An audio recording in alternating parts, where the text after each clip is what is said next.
This Smackdown banged.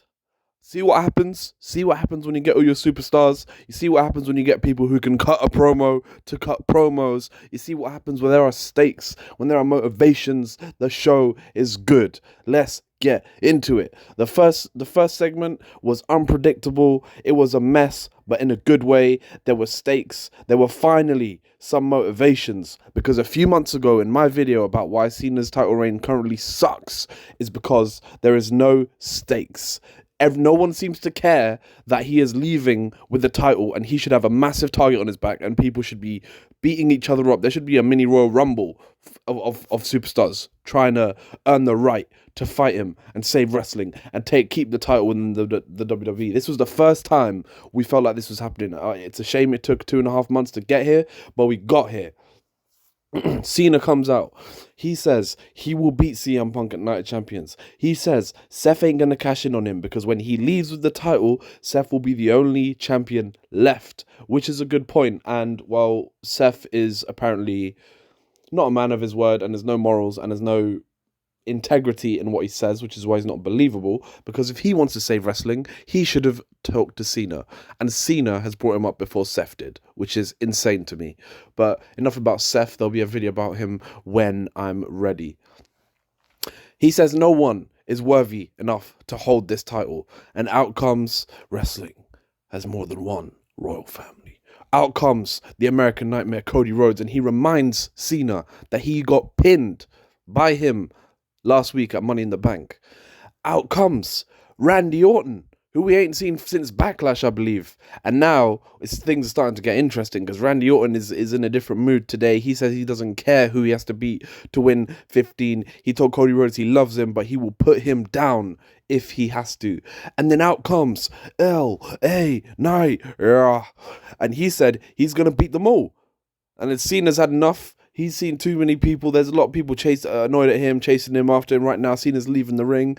And as he's walking up the entrance ramp, he gets attacked by someone else. And that's the truth, the whole truth, and nothing but the truth. It's our truth with an attack. Now, this is a segment that I like. This is what should have happened the week after Cena said he's going to leave with the title. It would have been electric instantly. That's what should have happened straight away. But I'm glad we got here eventually. This segment was great. Yes, it finally feels like the title matters again, so that's good to see. And we have King of the Ring first round. We have Randy Orton, LA Knight, Aleister Black, Carmelo Hayes. This match was paced well. It was back and forth. Although deep in my heart, I knew Carmelo Hayes wasn't going to win. There were times where I thought he might. It was paced well. Everyone got to showcase their abilities. There was a great spot. Randy had two people for a double spike DDT. LA Knight hopped up, neck breaking Randy Orton from a standing position, so he hit the spike DDTs on his way down. Great spot. They all interacted with each other. It wasn't too much of a, two singles matches, one on the outside, one on the inside, or they were taking turns inside. It was a lot of all four people interacting with each other in the ring at the same time. It's very hard to coordinate, and it came out very well. We had Bronson Reed and Braun Breaker come out and attack LA Knight, and then Carmelo Hayes goes on the top rope, hits a frog splash on LA Knight, but while hitting that frog splash, he was caught midair. Bang! RKO by Randy Orton. Randy Orton pins LA Knight, and Randy Orton's going through the first round of King of the Ring. And that's that. And we have Jacob Fatu coming out. He cuts a few promos. He hits his catchphrases. He's obviously betrayed Solo at Money in the Bank. Solo comes on the Titantron, appearing like a mafia boss. This was a short promo, but it was effective. He had a certain cadence to his voice when he's delivering this promo. He sounded cold. He sounded calculated. He sounded like a mafia boss. I think this came across very well. It's kind of funny, though, because during a match, Solo's also really funny, so I don't know how they're going to balance this out. But either way, in isolation, this was good. He said, you were nothing 1 year ago. He said, I put money in your pocket. He said, I made you a star. He said, it was all because of me. And he said he wants to hear 4 words, and he wants to hear, I love you, Solo. He said, I brought you into this world, and he said, I'll take you out of it. Yada that mean? That was cold, I think, from Solo. That was a short but effective promo. It's a bit of a threat. There's a threat in there somewhere, so we'll see what happens there. A little backstage segment. We got Chelsea Green on FaceTime with her favourite manager and co-worker Nick Aldis. She's saying she's on holiday. I think she said that she's in Peru, and she's asking to delay her Queen of the Ring qualifier match to next week. And Nick Aldis says, "No, I'm signing off. Alba Fire's going in there instead." And Zelina comes in and she wants Julia, but I don't think anyone cares about that anymore. The US Women's title is not in a good place right now, so that's enough to say. That's all there is to say about that. And then we have Jade Cargill, Nia Jax, Piper Niven, and Michin in a first round Queen of the Ring fatal 4-way. This one, I think this is the sort of side of the women's division on SmackDown which isn't very good. It was very obvious from the start who was going to win this match. So it was hard to get invested. Jade won. That's all there is to say about that. Out comes Naomi. Proceed with caution. She says she's going to clock Tiffany with the briefcase and cash it in. And Tiffany came out and said she's all talk, no action. Why don't you just cash it in right now? Naomi said, do I look stupid to you? Do you really think I'm going to cash in when you least expect it? Which is always funny when Money in the Bank winners say that, because if you tell someone you're going to cash it in when they least expect it, now they're always going to expect it. So it's a bit of an oxymoron, but we just got to accept that for what it is. The crowd was wanting Naomi, and I think she was a bit too in character, or maybe she was just being herself, one or the other. But she turned around and said, "Bitch, you heard me," which was quite funny. I don't know if I could see regret on her face, but yeah, she said it now. The crowd did shut up after that, to be fair. Nia Jax comes out and attacks Tiffany. Naomi teased the cash in, but Nia stopped her. So, yes, I don't want Naomi to cash in this soon. I would like to see Jade or Bianca as champion. However we get there, I don't know, maybe it's through Queen of the Ring. And then Naomi cashes in on one of them too. That seems to make the most sense. Then we have Motor City Machine Guns versus the Wyatt Six, Dexter Lumis and Joe Gacy. This is just, we know who's going to win. There's nothing much to do here. Wyatt Six wins. It's kind of weird having a horror group in 2025 because it's kind of the same issue the Fiend had. Like, what would they want with a championship? Their motivations shouldn't really involve a world title. But, Undertaker made it work, so maybe he's like, I don't know. That's a mad statement. But yeah, that's that. Wyatt 6-1. Cena comes out again. And this is where things start to get a little bit good, you know what I'm saying? Cena comes out again. He's pissed.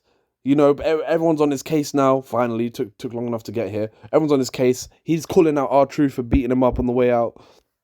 Cena wants the truth. And speaking of someone who spits truth, out comes CM Punk. CM Punk. And he comes out and he says, listen, maybe this is, a little Star Wars reference. He said, maybe I'm Obi-Wan talking to Darth Vader looking for Anakin Skywalker somewhere in there. He told Cena to give the fans a happy ending. He said, John Cena responded, he said, this place don't matter. He ain't going to give anyone a happy ending.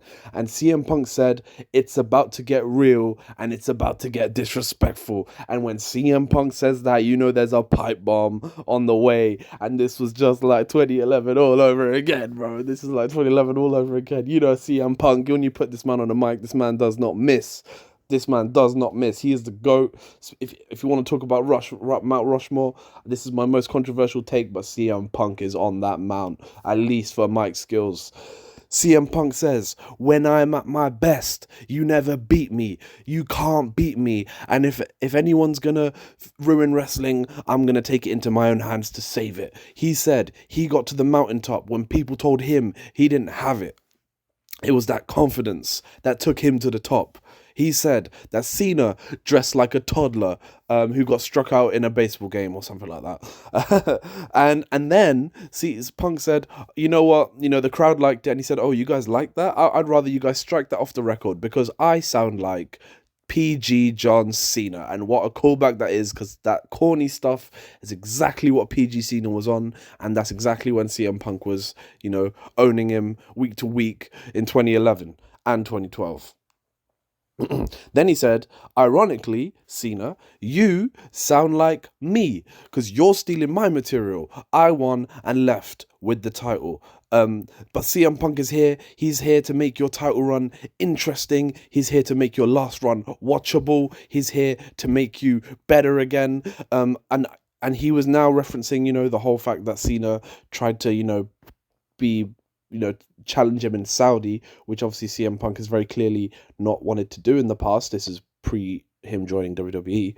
And CM Punk said, listen, I don't care if you challenge me at Night of Champions. I'll follow you to Mars to whoop you. I will follow you to hell to beat you. You are a GOAT, but so am I. And I beat you in my hometown, and I'll beat you in yours, and I'll beat you again. I'll sacrifice you to the gods of wrestling. You can't see me. I see through you. I always have, and that's the truth. And then CM Punk leaves the ring, and then out comes R-Truth again, and he knocks Cena in the back, and he puts Cena in an STF, and then CM Punk gets on the mic and he says, listen, the truth hurts, and he left. And this is exactly what Cena's title reign should have been the second he said he was going to leave with the title. Everyone's after him, everyone's pissed at him, everyone's fighting each other to get a shot at Cena. There's a massive target on his back now. This is how it should be for Cena every week. This man should be the most stressed champion of all time. And hopefully we get there, because we had 5 people chasing him on one show. That was what? Truth, Knight, Cody, Randy, Punk. Come on. This is what should have happened. Throw Drew in there when he comes back. You know what I'm saying? This is getting good now. Finally! Next we have Charlotte, Bliss, Candice, Alba Fire. Another Queen of the Ring first round qualifier. This is an okay match. The ending was cool. It made the two candidates look strong. Charlotte had a figure 8 on Alba Fire. During the figure 8, while Alba Fire was deciding whether to tap or not, Bliss hit Sister Abigail on Candice LeRae, and Bliss got the pin before Alba tapped out, and Bliss qualifies through to Queen of the Ring, which is probably the right call, I think. Next we have Andrade, Priest, Cody, Nakamura, first round, King of the Ring once again. Let me just get this out of the way. There was now a sponsor on the table. With every good, there's bad. There was a sponsor on the table. It looked cartoony. It looked embarrassing. It looked like a joke. But this is the new WWE. This is TKO's WWE. I'm not going to name what sponsor it was. And if I put a picture of it, I'm going to block it out, because, that stuff can't run. That stuff don't run here, man. Don't ruin my beloved wrestling. Stop. There was a sponsor on the table. Cody took out the table, and it's often in wrestling where the guy who takes out the weapon gets whooped with it. Cody got drop kicked off an apron through that table by Nakamura. It was a decent match back and forth, but the fact is Cody won the match by hitting a crossroads on Nakamura, getting the pin. 1, 2, 3. Cody advances into the King of the Ring. I wouldn't mind seeing, King Cody, and hopefully maybe that title of King maybe corrupts him a little bit. That would be quite cool. But hopefully we get to see maybe a Cody v Randy in the final of King of the Ring. I've always wanted this to, really be a title match with a heel Randy and a face Cody, or a heel Cody and a face Randy, but not a face v face King of the Ring final. But if that's what we get first, and it leads into, a heel face title match, I'm okay with it. Let's see where this goes. King of the Ring shaping up to be, getting interesting. We'll see what the semis and the finals say at Night of Champions. I'd really love to see King of the Ring at least approach the old days where, obviously back in the day, the whole tournament was on the same night. We're not going to get that anymore. They're too injury of risk averse, which, I get. But, I remember at Survivor Series 2015. That sounds right. 2015. We had a world title tournament. We had the semis and the final on the same night. So we had I think we had Roman and Del Rio on one side, and Ambrose and Owens on the other side, and then the final was Ambrose and Reigns. This was all in the same night. We could do that at least. Put the semis and the final on Night of Champions. I'll be good. You can tell a few more stories throughout the night. Fatigue, and you can tell stories of fatigue and injuries, post-match beatdowns. There's a lot more selling, match psychology. So hopefully we could do that. But let's see. I'd like to see some semis in the... Whoa. I'd like to see some semi-finals at Night of Champions, as well as the final. And we'll just leave it at that, man. This Smackdown was good. Big up CM Punk. As he said, he's going to make this title run interesting again, and I think he has. Love.